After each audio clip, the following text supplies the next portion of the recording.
Welcome to the Restricted Handling Podcast. Let's dig in. Here's what's been going on in Russia in the last 24 hours. Let's start with some big moves coming out of Ukraine. President Zelensky dropped some major news on March 17th. Over 200 Ukrainian anti-drone experts are now in the Middle East, stationed in places like the UAE, Qatar, Saudi Arabia, and soon to be in Kuwait.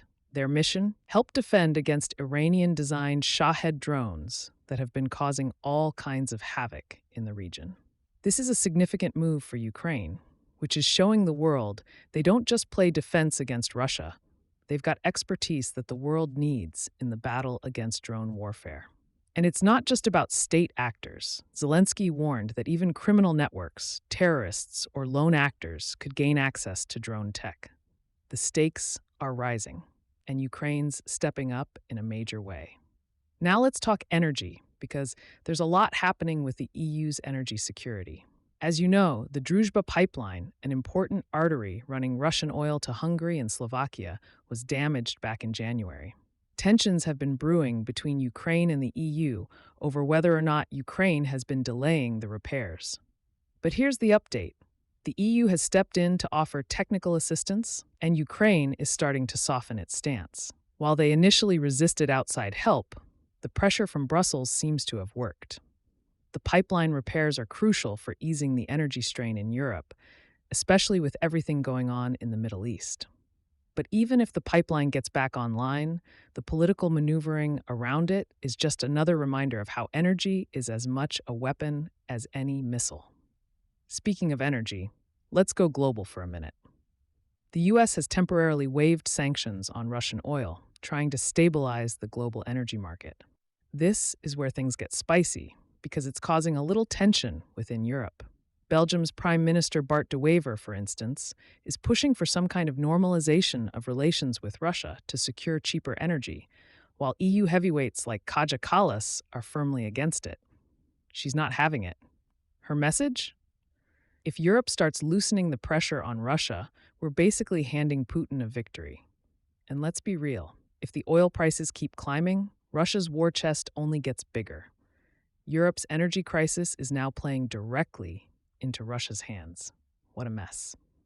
But back to the drones for a second, because Ukraine's drone game is not just about fighting Russia anymore. Ukrainian company Wild Hornets is out here making waves with its Sting interceptors. These drones are designed to take out Russian Shahed drones, and they're already proving their worth. Wild Hornets has taken down over 3,000 of these things since June 2025. But here's where it gets even more interesting. Countries in the Middle East, particularly those dealing with Iranian drones, have started to knock on Ukraine's door asking for these interceptors. These drones cost around $2,000 each, compared to the $50,000 for one Shahed, and they're proving to be a game changer. Ukraine's becoming a global hub for drone defense. And that's a big deal when you think about the implications not just for Ukraine, but for international defense strategy as a whole. Let's circle back to the front lines in Ukraine. Russia recently made some claims that it has seized 2 villages, Sopish in Sumy and Kaleniki in Donetsk. But as we've seen in the past, these kinds of announcements tend to get a little overblown. Independent assessments suggest that these villages are still very much contested. Sopish is right on the Russian border. And while Russian forces are pushing hard to establish buffer zones, they're not exactly running away with it. The resistance from Ukraine is still strong. In Donetsk, the situation's no different. Kaleniki is just east of Sloviansk, and despite Russia's claims, Ukrainian forces are still holding firm. It's a battle of inches, not miles, and Russia's territorial claims are, for now, more about creating the illusion of progress than anything solid.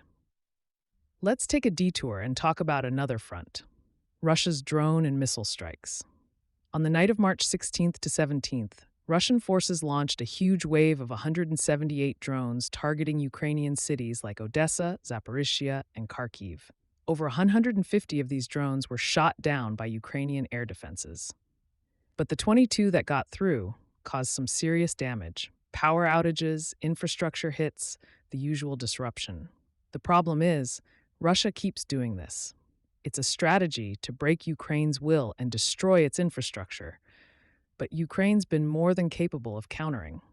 The drones might be cheap, but they're still part of a much bigger picture that Russia's using to slowly wear down Ukraine, even when they're not gaining significant ground. And speaking of cyber warfare, Russia's not just attacking with missiles and drones. Russia's Sandworm group, which has been responsible for some of the most destructive cyber attacks in recent years, is still active. They're hitting Ukrainian energy infrastructure with wipers and other malware to take out critical data. And it's not just about Ukraine anymore. Russia's been targeting NATO countries and neighboring states as well, pushing its hybrid warfare strategy to the next level. The cyber front is just as important as the military one, and Russia's making sure it's part of their broader destabilization campaign. Lastly, some news from the Kremlin's backyard. Corruption is still a thing in Russia. On March 17th, Russian authorities arrested the health minister of Krasnodar, Yevgeny Filipov, on charges of embezzling military funds. This is part of a bigger picture of internal cracks in Russia's elite.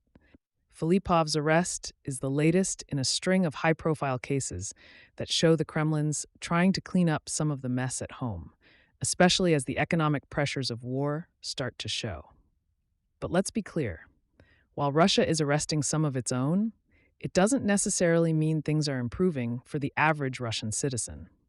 They're still dealing with rising inflation, increasing military costs, and a shrinking economy as the war drags on. Thanks for listening and helping grow our community. Please take a moment to leave a 5-star review. We also publish a daily written intel brief on Substack, where you'll find even deeper coverage of Russia and China, along with insights on Iran, the Middle East, and the DPRK.